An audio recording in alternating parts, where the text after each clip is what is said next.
Was it we ain't good, but we still good.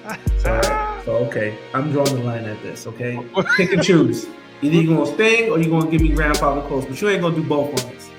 You ain't gonna do both. You're not gonna show me up like this. Okay, you're gonna end up saying ouch. I'm just gonna tell you right now. You know what I'm saying? Let's go, let's go, let's grow, let's grow, let's get it. What's going on, people? We are Black Dad Unfiltered. It is so great to be here with you again, whether you're watching, whether you're listening. Thank you so much for joining us. I am Carlos Spencer. And it's your boy, Coach Rod. Again, we're here trying to change the narrative and perception of Black men, particularly Black fathers, through authentic conversations. So, Los, what we got on deck for today? Man, oh, it's good to be a Black father. You know, it's good to be a Black father, man. Let's talk about, since the last time we've been here with our listeners, with our community, with our tribe, just what's been going on with fatherhood with us. And I'll jump right in myself. I had the wonderful opportunity just the other day. My children came in town. So those of you who listen in or watch our show, my children are in Georgia. And so they came in town. And I just purposely, Rod, just told myself, I'm just going to enjoy them and enjoy the space. Mm-hmm. Like we've talked about it in some past episodes, co-parenting, right? Navigating parenting. So there's some things and some challenges going on through the relationship between myself and their mother. It's real. We're unfiltered here. But I told myself once they came in town, I just want to enjoy my children. Like I just want to enjoy them, have a good time with them. So we went out putt-putting. We went out at the same time. We went go-karting.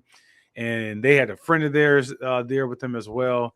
And we just had a good time, man. Even one of my children, and I won't say the name, who as your children become to be adults, one of my friends said, and he made this statement, that when your children grow up, they're going to find something wrong with what you did, no matter what you did with them while they were growing up. And I found that statement to be true in some of their lives. And so we had some conversations with my children. But even that child, when we got together, it just was a good feel. It was a good feel. It was great energy. It was love. It was smiles.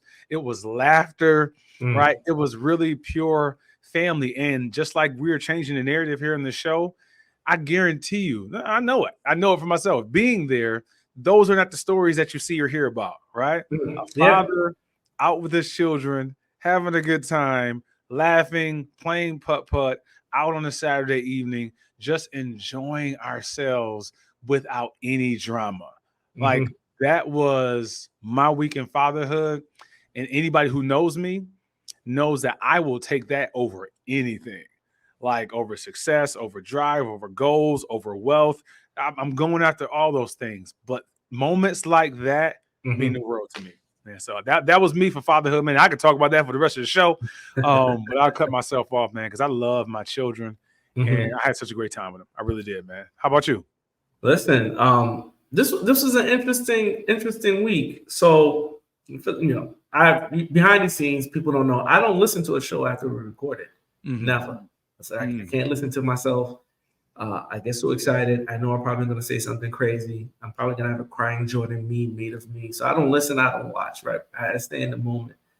But 4th of July, me and my family, we drove out to Jersey to meet with other family, and for the first time, I said, let me play the podcast because I had my girls with me. Wow. I said, let me play. I said, do you guys want to hear this? Because again, in my whole world of entrepreneurship, I always try to bring my kids into the loop.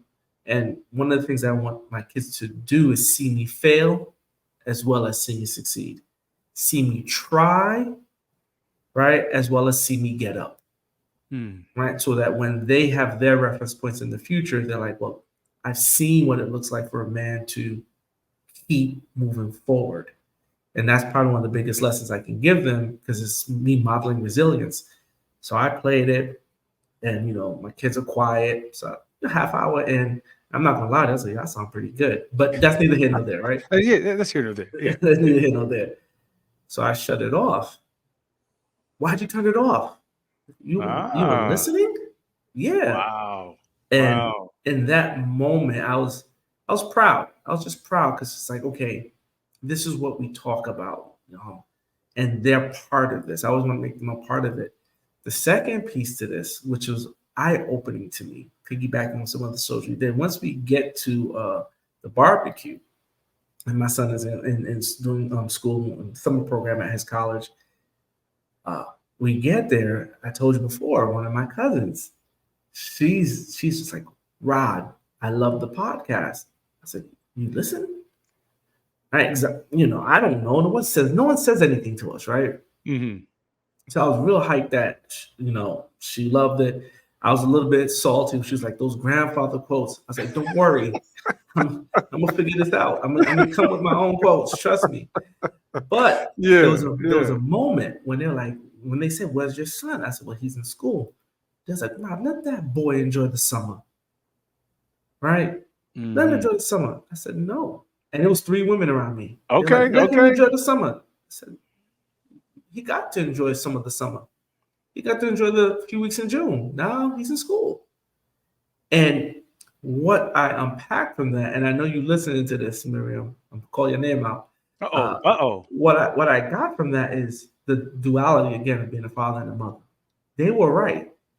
You let this boy decompress. But as a father, as a man, knowing I gotta raise another man, I said, listen, I gotta put this kid in the best position to succeed for himself. Yeah. Right? I can't just worry about nurturing him. I actually have to put him in adverse situations, because this is how you build mental fortitude. This is how you build your life skill sets. And in that moment, what I walked away with was, it wasn't going to matter what I said. They were going to keep saying to me, all right, whatever, but he should still enjoy summer. Yeah. But I know in the future, there's going to be a woman that values him because of the skills, the fortitude, the things that make a man a man, his ability to stand firm and endure. Mm-hmm. Right? So these were just some life lessons, but again, it was good to be around the family. For the first time ever, I lit fire. I had never left a firecracker in my life. I was just like, man, listen, I wasn't intending to light firecrackers, but it was just beautiful family. We're just together. Yeah, that's good. And I was like, yeah, let me do it. And then I got to do it with my daughter, my youngest. And, again, I'll stop there. That's what really made it so amazing. It's just like, wow. In all my years of existence, these moments still mean the most to me. These moments, they feed the soul, right? And so, again, to me, it was a great weekend, Father. More lessons to be learned. I love what we're doing. I see the impact of what we're doing. I'm encouraged to keep doing it. And again, I want to, take time to, again, thank Miriam and the other women in my family that put a celebration barbecue together for the people that graduated in our family. So again, it's about being a Black man, Black dad, but it doesn't happen without family. That's dope. Dope time. And I enjoyed the same. Let me give a grandfather quote, since, they listening, right? Oh, no? Yeah. No? Go ahead, Los. No, go ahead. What is it now? Yeah, well, we actually doing this together. But my grandfather said, one monkey don't stop no show unless it's a one monkey show, right? So the show must say that again. Slow that down. One monkey don't stop the show unless it's a one monkey show. Holy shit! Good Lord. I give up. Oh, this thing got to keep going, but we are the show together, so we got to keep doing this thing together. One monkey don't stop the show unless it's a one monkey show. That's it, man. That's it, man. Matter of fact, wait a minute, folks. If you like that quote, please hit subscribe. Right now. Yes, we getting Los to write this book for sure. Yo, I'm actually I started writing it. It's called My Grandfather Said, and every chapter is a saying of his. And I think I started writing 2 chapters already, but I have the chapter titles already. I have the titles for all the chapters. I wrote like the first 2 chapters, but you're right. I got to get on it, man. I'm gonna get to it. This podcast is gonna be a good push for me to go ahead and get that thing done. Before you finish, I'm already talking to the team. We're gonna work with you, put the book cover together, and first, we're gonna do something special. Like the first 100 people to click, something, we're gonna get them that book for free. I'm with it. Right, we're gonna get that book out before the year's over, for the holidays. I love it. I like that. I like that pressure. Sure, I said, did he say holidays? Yeah, we're gonna get it out, Los. I like that. No, I love it, man. And even just in the vein of what we're doing, Black Dad Unfiltered. Like, my father died at 19. My father was around. Now, I have a lot of friends who never met their fathers. I have friends who lived in the same city with their father and didn't meet their father until they were in their late 20s, right? So I saw my dad on a regular basis, but my dad did die at 19. And so my grandfather was that father figure for myself, for my brothers, for my cousins. Like, we reference him very often. You hear me say it on the show, but if anybody ever hears me speaking anywhere, you're going to hear me say my grandfather said something, just because he was that Black father. He was that Black father figure. He lived it, right? And I was blessed to be able to have that experience, even though, like I said, my father did die at such a young age.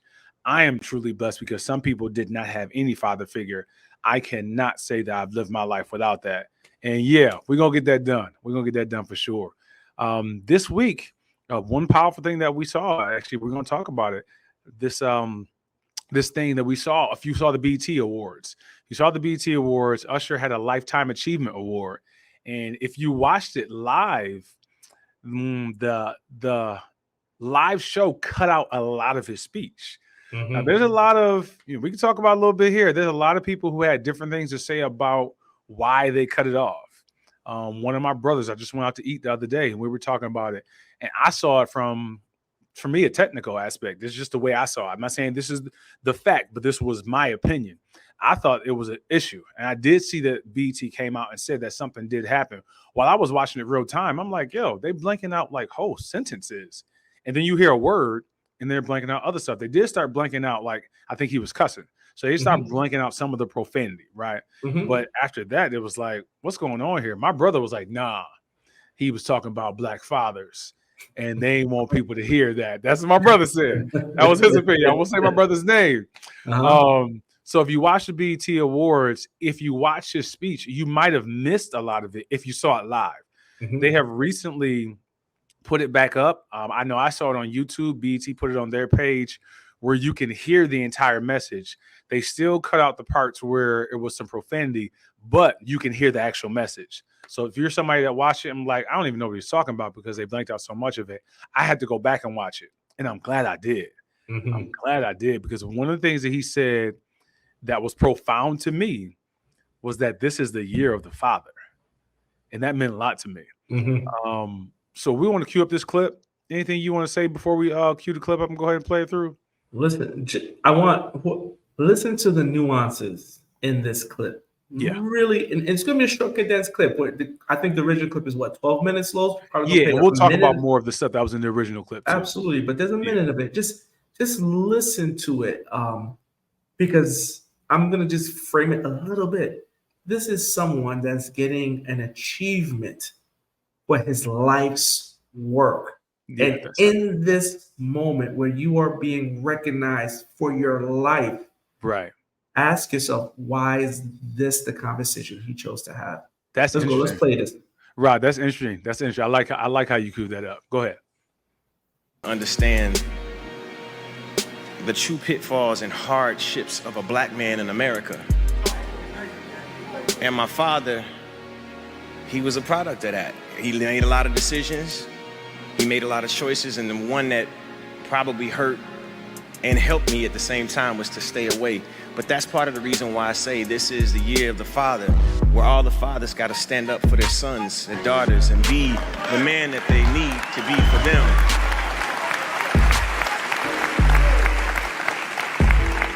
They say success has a million fathers. Well, I start with these guys right here, because this is my village. These are the men who motivated me, who speak to me, who have spoken to me, who have been solid no matter.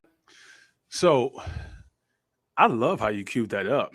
That made me view it differently again. That made me listen to it from a even more aware perspective, like a Lifetime Achievement Awards, an award you're getting for the body of work you've done for your life.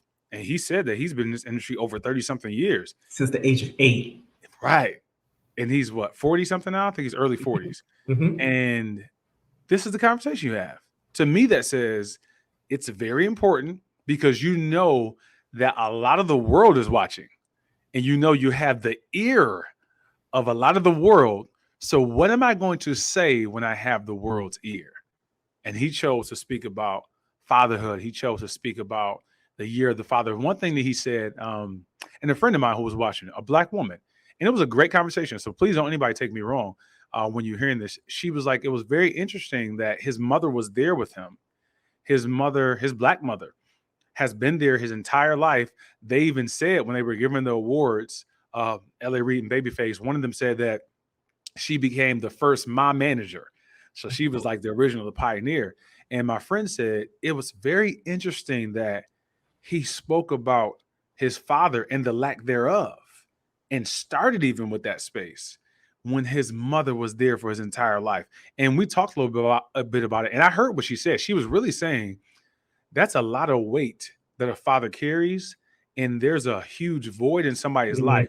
If a parent has been there the entire time, but yet you choose, as you stated, Rod, a lifetime achievement award point in your life to be able to have the ear of a lot of people and to talk about your father's whole in your life, and to talk about the importance of you being a father and other Black men being fathers. This is powerful. A lot to unpack here. Listen, I'm gonna add another layer. So think about this. You're being celebrated. For all intents and purposes, this should be a joyous occasion, right? However, in the midst of that joy, you can tell there's an emotional, when I reflect on my life, there is still a missing piece. This physical award is great. Thousands of people praising me is great. There is still nothing that I wouldn't have rather than my mother and my father, right? Because the part that we don't play in the clip, and I'm gonna read it. I was trying to make sense of this name that a man gave me that didn't stick around because he didn't love me. Mm-hmm. Right? Mm-hmm. So our listeners are going to focus on man who didn't stick around.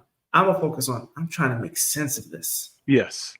Right? So this is the reflection piece Usher's going through. So this tells me there's things that he's going through in his own journey as a father. And even though I'm being recognized for my life's work, for me, being a father is the true essence of my life's work. And then he continues to say, or at least that was my perception of it. Yeah. Right. So this tells me there's stages of development for young boys. Let's say stages for young children, but Usher is the boy. But just let me go through this, Los. Yep. Because I had to live long enough in order to understand that you have to have a forgiving heart, in order to understand that the true pitfalls and hardships of a Black man in America. We did a whole show where you said, right, what hurts you? That was a heavy statement. And so as you're watching this award, you start realizing it doesn't matter how high you get. A father is a necessity for life. He is essential to your life, right? And then he continues to say, and my father, he was a product of the pitfalls and this is why we're doing the show, Los. When I saw this, I saw so much. This is why we're doing the show, because we're coming through conversation. We'll never talk bad about Black women. That's not what we do as Black men. Right. We will never give you answers because we will not play the role of God. But we will talk authentically, unfiltered, so you understand how we see the world, us two, and how we are trying to be better fathers every day and speak to the challenges, the hurt, the pain, so that someone may find their voice in our conversation and add to the conversation. So there's more to this, but I want to hear from you. Man, I love how he phrased it from the part you just read. And if you heard your speech, also, he didn't go into dogging his father out, especially in that space. He was saying, I understand. I see my father in a different light. He said, when I grew up, I was trying to make sense of it. He started off by saying, of this man that gave me this name and wasn't around for me and wasn't there for me because he didn't love me. And he even said, so I thought. So there was a point in his life that he was saying, my father wasn't around because he loved me. He grew up, and I believe the essence of what I got from what he was saying also was, I'm not excusing my dad, right? I'm not excusing him, but I do see it differently now. Me and my brothers have had that conversation. I can't tell you how many times that now that we are adult men with children, black fathers, we look at our father differently. Not excusing any bad behavior, but you see it just like he said, yo, this world is hard on black men. And my father was subject to this world being hard on a black man. And I'm not going to excuse any of the behavior that may not have been right or him not being in my life, but I am going to sit here and say, I get it. I get it. I'm going through the way the world does what the world does as a black man, and I get it. I'm glad you said that, right? Because I was about to add a layer on it. And if I hit something, say amen or ouch, up to you. Yes, sir. What's up? We are Black Dad Unfiltered. We are here to change the narrative through authentic conversation for black men, and particularly black fathers. We thank you for joining us here on this episode. Please like the channel, subscribe to the channel, send a comment to the channel. Let us know the information that you like. Let us know what's speaking towards you. We'll be sure to stay in touch with you as well. Thank you. The world is recognizing that your life is great, that you have achieved something that has impacted this world. Yes. Why does he say, I recognize the hardships and pitfalls of black men? This is where we say, Usher being a mega star, he's not excused from the hardships and pitfalls of being a black man. Being a black man. Do you remember what's the State of the Union, I believe, where Dick Gregory was on there? Tavis Smiley, I believe. Yeah, it was Tavis Smiley. He used to have these panels, discussions of different black people. And I remember he had Dick Gregory on there, and Dick Gregory was going in. And he said something, they were talking about being a black man or being a black person in America. And just like you said, that Usher is not excused. He said, you can't say nothing to me if you don't understand what it feels like when the sirens go on behind you in a police car and you grip that steering wheel so tight, knowing you ain't done nothing wrong, but deep down inside you saying, please, God, don't let them pull me over. I'm like, Dick Gregory on the left. He wasn't saying before fame. He was saying in the height of fame, I still experience the world as a black man. Whew. Yeah. Listen, now this is where we're going with this, right? And this is why I love what we do, right? And I'm not trying to promote what we do. It's because we are looking at these things from different perspectives. Most definitely. Different perspectives. So let's continue. Can I continue reading on with this, yes, with this speech? Because I had to print it out. Yeah, I want to talk about the deep work a little bit. I'm going to quote my guy, KD Bo, from their podcast, but go ahead. Okay. So he continues to say, but that's part of the reason why I saw this as the year of the father. And if you continue read his speech, you realize he's going through this phase of him trying to become a better father, which tells me again, fame and fortune don't mean nothing when it comes to being a father. That's good. Right?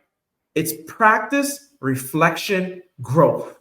Practice, reflection, growth. Because you can hear it. It's embedded through all he says. He even looked at, I think, his ex-wife and said, I'm trying. I'm taking the first step. This is a man that's being recognized for his body of work and his contribution to society. And in this moment, in this 12-minute speech, he is saying, I am still trying to figure this out. Come on.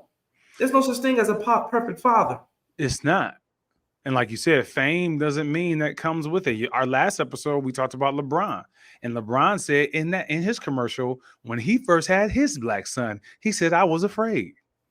I didn't know how to handle it. Come on.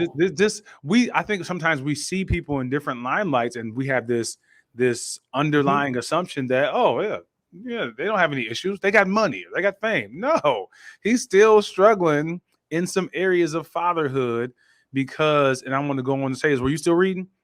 I'll come back to this. This paper ain't going nowhere. Yeah. We on the show. We don't got to stop. Let's do it. KD Bo, his good friend of mine, and he has a podcast called The Certified Man. And they brought in their therapist. It's him and another gentleman who do the podcast. and they brought in their own therapist, like their personal therapist that they both sit down with individually. And he made a statement that leans toward what you're talking about with Usher. KD said on his show, I'm ready to do the deep work. He said that to his therapist. But when he's interviewing his therapist, he's saying, I don't even know if I knew what I was saying or if I knew I was ready for that. But the therapist did go on to say within this clip of this conversation that, yeah, you do have to be ready for this work. But when you're ready for this work, you stop asking the question of what's wrong with you, and you start asking the question of what happened to you. So, Los, and I want you to continue, but I want to say this, because this is what my passion behind the show is. We have to do this work. And this conversation is hopefully helping people get ready to do the work, because the work is still needed, right? As a Black man, and this is, we're looking at this from the emotional perspective, the being, right? I'm not gonna say it's easy, but getting up and going to work 12-hour shifts is physically hard. I get it. But that's not all encompassing. There's more to being a father. And this is why us as men, that when you see us, you see Black men. The work has to be done. And we're both working on the work. And it's not easy, but the fruits of your labor, that tree will bear good fruit. And that is your children, their children's children, and your whole family dynamic will change in the midst of any storm. But go ahead, let's continue with what you were saying. Well, I'll say this, man, just right in this space, it's just really on my heart for somebody listening to this, somebody watching this. You thought of somebody who needs to hear this, like real talk. You thought of, man, I need to do this work, but I know somebody's watching this thinking, I know my brother needs to do this work. I know my father does. I know my friend does. They need to hear this episode, because the way they're speaking to you, those men that are popping into your mind, they're popping into your mind for a reason. And this is not just a plug, man. This is genuinely why we are doing this. Please share this out to somebody so we can help to cause a conversation, that we can help to get somebody into that space to want to do this work, because it's not going to happen by itself. That's the one thing. It's not going to happen by itself. It has to be done. So I would say, man, share it out to that person or to those people who you believe that were laid upon your heart that need to hear this message. The saying is, when the student is ready, the teacher will show up. And so I come back to that to say, somebody who is watching and you're saying to yourself, I do think I'm ready to do this work, but I don't know what to do. I don't know what the next step is. Again, when the student is ready, the teacher will show up. Going to therapy is a great thing. Having an awareness is a great thing. Pulling from what we just said in the clip that I just pulled from is literally my friend KD talking to his therapist and him saying to himself, I need to do some work, and I'm ready to do not just surface work. I'm ready to do the deep work. I'm ready to do the work of finding out, why do I behave the way that I behave?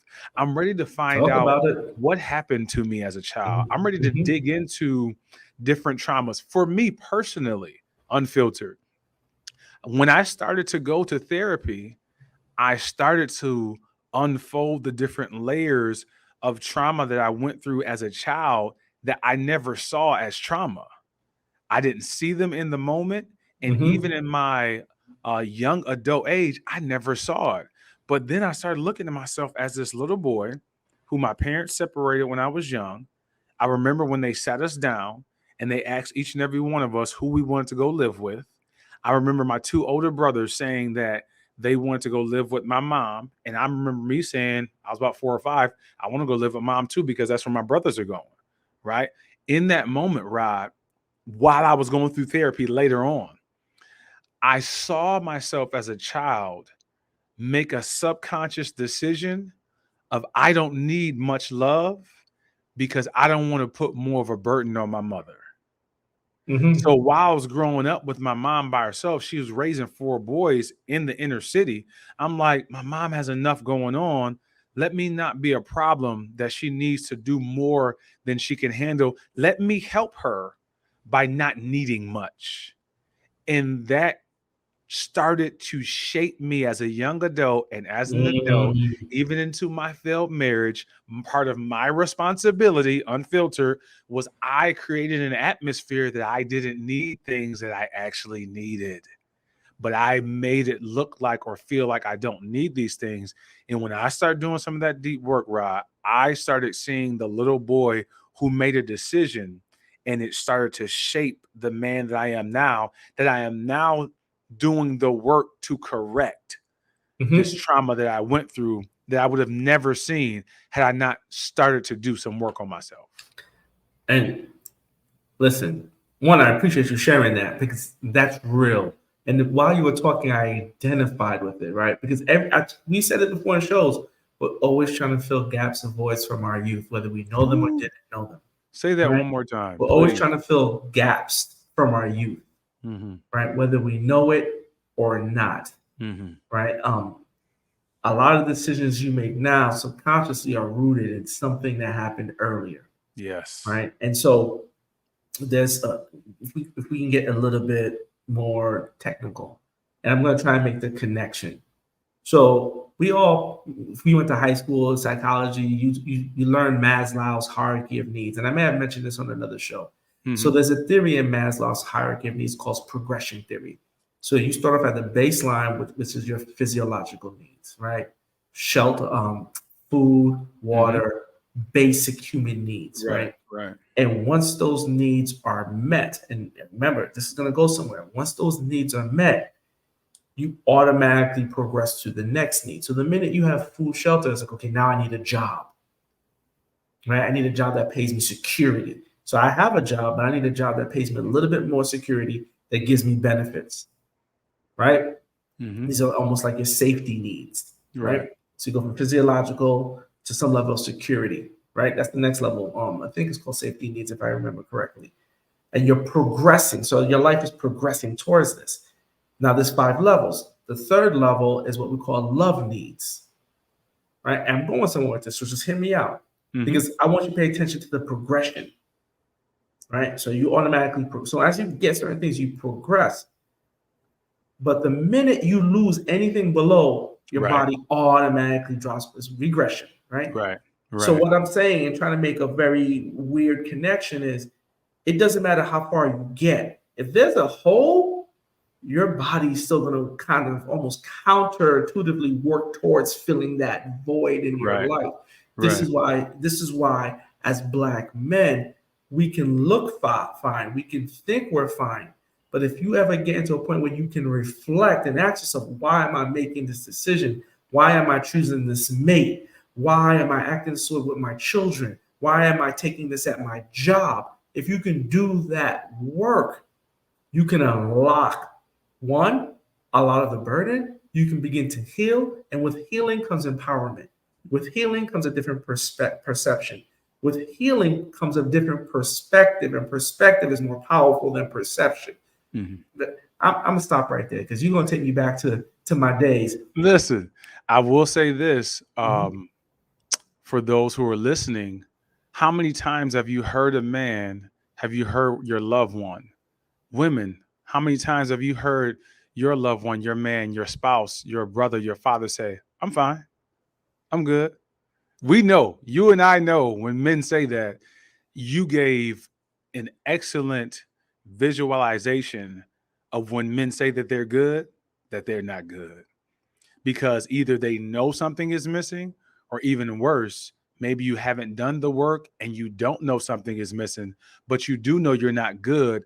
But most men, and we talked about this in one of our episodes before, a lot of men, I won't say most, but a lot of men don't want to show their vulnerability as weakness. So they automatically say, I'm good. I'm fine. I'm not struggling in this area. And when we're saying I'm good, we're not. The hardships of being, and I want to pronounce it again, the hardships of being a Black man dictate, because there is no safety, there is no rescue. I'm fine. I have no choice but to be fine. Let me go back and read some more of this, Los, if you will. Let's do it. Let's do it. Because I want to continue, because he goes on, right? He says it's the year of the Black father, where we all got to stand up for their sons, their daughters, and be the man that we need them to be. But this is the part that I love, because this is going to tie into what we were saying. Yeah. They say success has a million fathers. Well, I'll start with these guys right here. This is my village. These are the men who motivated me, who speak to me, who have spoken to me, who have been solid no matter how expletive it may have been. Mm-hmm. You tell me when I say what I'm going to say next, if you saw this way. This told me no matter who we are going to look for a Black father figure in our life. That's what I read. We're going by default. What you mentioned earlier, your grandfather. Yes. We will look to see if we can find an uncle. We will look to see if we can find someone we can call brother, or we're going to look for a gang to join. But we're going to look for male figures in our life. To me, and I wish I had the studies, I feel like it's almost psychological. We need male, as a Black man, as a Black son, you need male figures in your life that can guide you, and hopefully they're the right ones. But go ahead. Yo, when he said that, I love the statement for sure. It's like success has a million fathers. I love that. I had a conversation with my brother not even 2-3 weeks ago. We were sitting on the porch, and my brother was saying to me, our father has died, right? Our father died a long time ago. My brother was saying, yo, Los, man, I'm looking for an older Black man to pour into me. I'm looking for it. I'm looking for an older Black man that I could pull from and ask some questions to him. We were having this conversation on the porch, and one of the things that I was able to share, thank God that I've come to see this, but I'm still looking as well, right? Don't get it confused. I have not got to the point where, oh yeah, I've solved that. No, because I think it's ongoing. One thing I was able to share with him that I found in looking for a Black male, like you stated, I have found that you don't usually find it all in one person. Say if you don't have your father. And so I said, I almost said my brother's name. I'm gonna keep him nameless. I said to my brother, so don't look for it to be all in one. You may find it in pieces. You may find it some in this man. You may find a great quality in this one. You may find another great quality in this one, but you'll be able to make up the different pieces by having conversations with different Black men. And for me, older Black men, it is a strong desire for me. So when you said what you heard when you read that, it is a very strong desire for me to talk to Black men with gray hair. Like that is a thing for me, because I love to hear from somebody who's lived this life as a Black man and who's experienced things that I've never experienced and can speak into me from that experience. I know I do. I know I look for it. And so, yeah, to answer your question, when he said that, I do believe that either we're searching for it knowingly or unknowingly, and we're just walking around with a void. Okay. Now I'm going to flip the coin for you. All right, there's two parts to this. Let's go. Success has a million Black fathers, right? Yeah.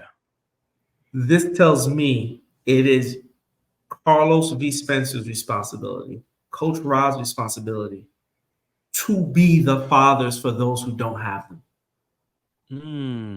I didn't see you going there. That is our responsibility. Yeah. So it's not just your children. It's you have to become a father figure to any kid, regardless of color, that you can have a positive impact on. Right? So it's not just saying that, for me, it's not just, okay, I have this void, but it is also, I have the gray beard. So when my son's friends come around, I'll take 2 minutes to say, how's it going? How's practice? I see you working hard. How's school going? Did you think about this?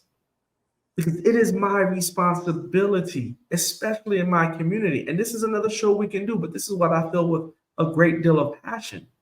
It is my responsibility to pour into as many young people as I can, because this is how we change the narrative and this is how we create positive impact. Because I don't know who has the void, but I know I have the gift and the talent, and it ain't meant for me to hoard it.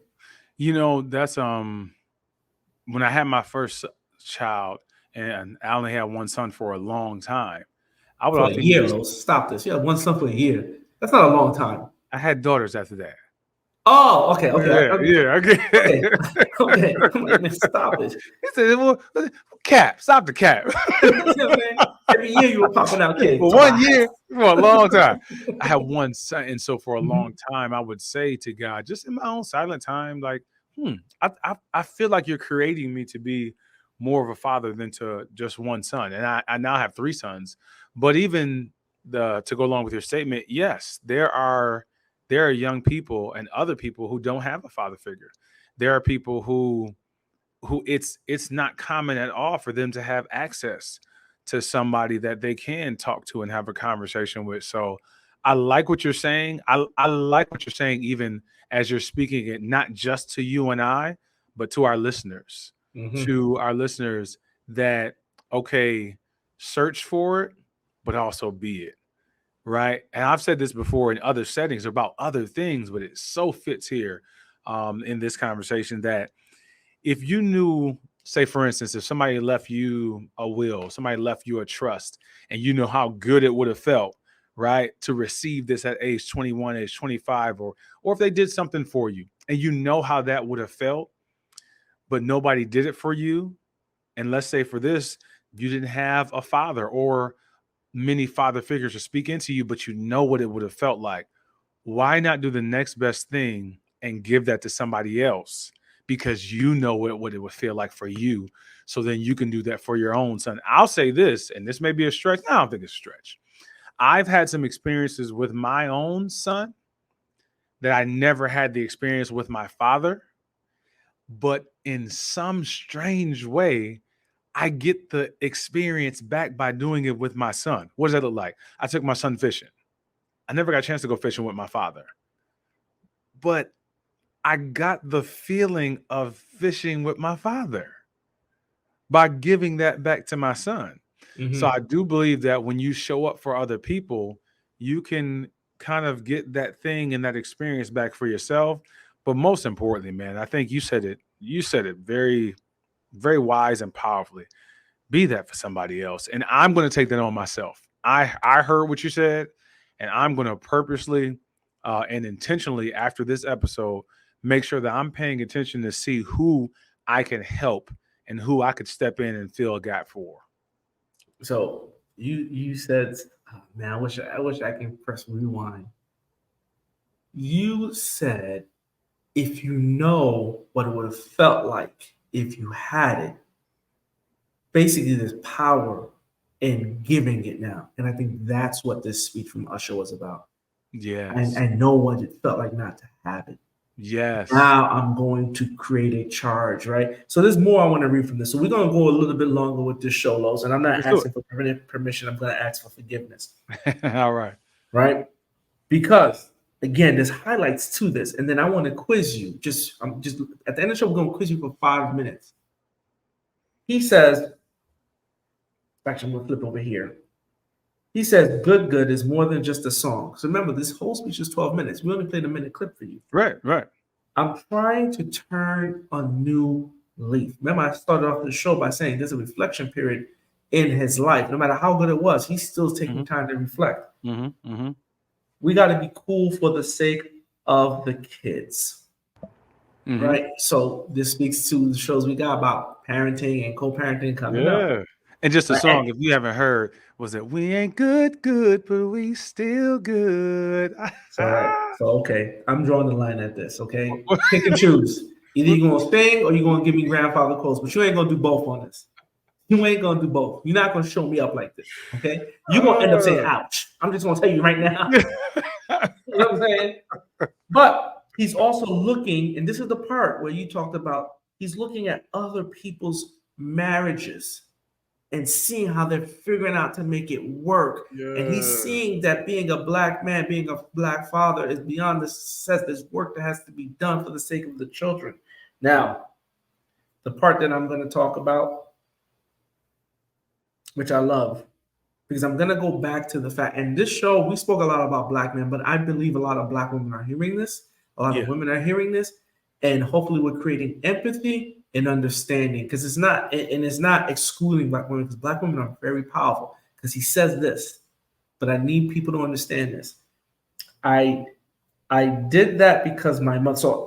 But I made something of it, right? That's what he says. Yep. I did that because my mother, she subbed in two ways. Mm-hmm. She was a mother and a father at the same time. This is the power of a Black woman in America. Yeah. That in and of itself is a powerful statement. But the part that I honed in on, the Yeah. part that I focused on was he didn't say she was just a mother.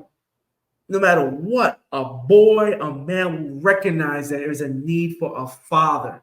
So this woman played two roles, which means the role of a father, just because a father's not there, the role of it does not disappear. It is a necessity. Right. You get what I'm saying? Yeah. It is a necessity. And I want to commend our women. I don't like when we say Black women are strong. I don't want Black women to have to be strong. But golly, am I proud of the ones that still step up and are strong. Mm-hmm. And I hope we create an environment where they don't have to be strong. Yeah. But let's not mix words, because he says it. She played two roles. Yeah. So no matter who you are listening, whether you are a son and you think you're okay, you still need your father. Mm-hmm. Whether you are a single mother and you think you got it all taken care of, he or she still needs that Black father. Mm-hmm. And if you are a man, understand they still need you. And you still got to show up, and you still got to grow, and you still got to practice being better at it every day. I tell you, I ask my kids, did we get better today? And I always ask myself, was I a better father today? And that doesn't mean them being happy. Mm-hmm. But so anyway, I'm gonna hand it over to you. I got to do it. I'm sorry, right? Because you put up the lyric. You started the lyric, and I got to talk about the song, about what he was saying in it. Just say it, though. Don't sing it. Not a little piece? No. Hey, they didn't make it to forever. Probably ain't getting back together. I'll leave it there. Mm-hmm. But I got to say that part. I did sing it. Nice like this. I wish raindrops would fall. But when he said that statement, the song Good says we didn't make it to forever. We're probably not getting back together. And he made that statement saying, I wrote this song because I was saying we aren't getting back together, but there's more than us getting back together, especially if we have children together. And that's when he did reference like you said, he actually took a step forward. So I'm taking the first step. He said, I'm trying. And you could hear him saying that statement. He was saying, I ain't getting it perfect. I know, but I'm trying. And so by not being good or good with the spouse, the ex, or the other parent, it doesn't mean that we can't be good. Like the lyric says, we ain't good, but we still good because we got these children together. So when he was saying that part about the song, he was also saying, hey, let's do what we need for these children, which goes with your point of, because if the father is not in the home or the mother's not in the home, it doesn't mean that you don't need to be present in your child's life. It doesn't mean that they don't need you. That need is not going to go away. So you need to fulfill it. And if one parent, and we love our Black women, like you said, I had a Black mama who raised me by herself, and she did a lot of things filling in both roles, but you still need that other role. You still need that other figure. So I love that call. I love that part of the speech. I love what he was saying. And I could hear in my heart what he was saying was, he even mentioned, like you said, my mom was there playing both roles, but then he went to say, but I didn't have my father to say, you okay, son? I didn't have my father to say, okay, you're going to go through heartbreak. I didn't have my father to say, okay, this is how you're going to deal with this part of your life. He still said, even though my mother showed up as mother and father, I still had this missing piece in my life.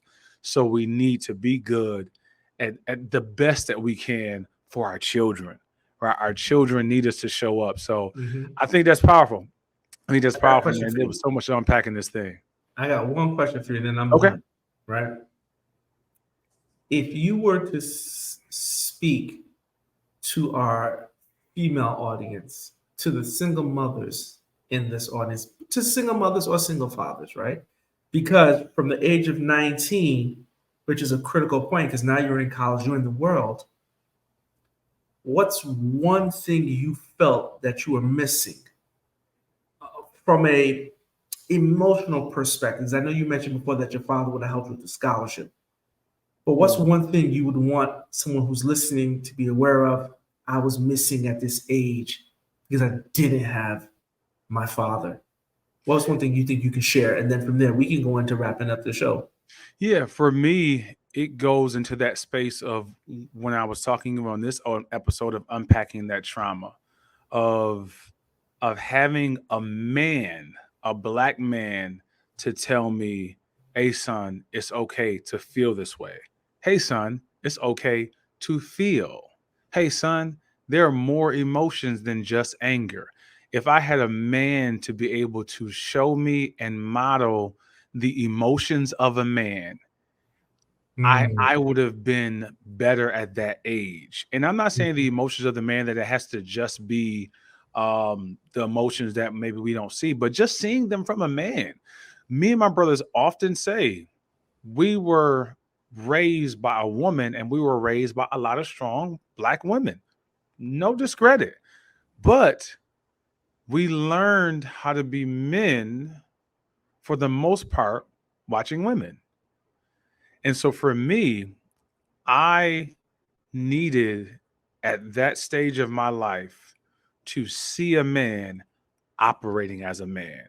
What would have been the difference then? What would have been I hate to do this, but no, I like it. Come on. What would have been the difference then? Like, what do you think would have been the difference that you would have seen? Because you were raised, you learn how to be a man by watching women feed into you as a human being. But what is the difference that you think that seeing it from a man, like, what is that? If you can put that into words. For me, it's showing up with more of a dominant presence. Showing up with more authority, but not an authority that's abusive, right? Not an authority that's running over somebody or doing somebody wrong, but showing up as a man.